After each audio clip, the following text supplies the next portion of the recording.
ദുരന്തബാധിതരോടുള്ള കേന്ദ്ര അവഗണനയ്ക്കെതിരെ ഡൽഹിയിലടക്കം രാപ്പകൽ പ്രതിഷേധം സംഘടിപ്പിച്ചതിന് പിന്നാലെ CPM ബഹുജന പ്രക്ഷോഭം ശക്തമാക്കുകയാണ്.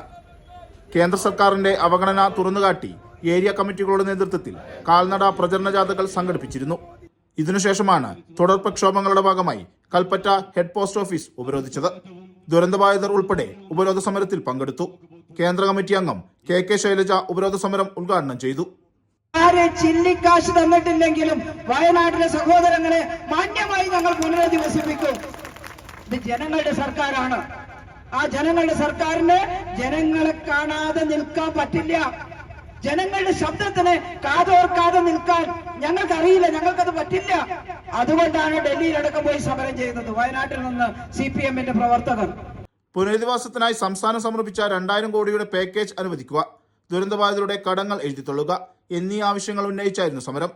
LDF ജില്ലാ കമ്മിറ്റിയുടെ നേതൃത്വത്തിൽ ഫെബ്രുവരി 24-25 തീയതികളിൽ ഡൽഹിയിൽ രാപ്പകൽ സമരവും സംഘടിപ്പിച്ചിരുന്നു.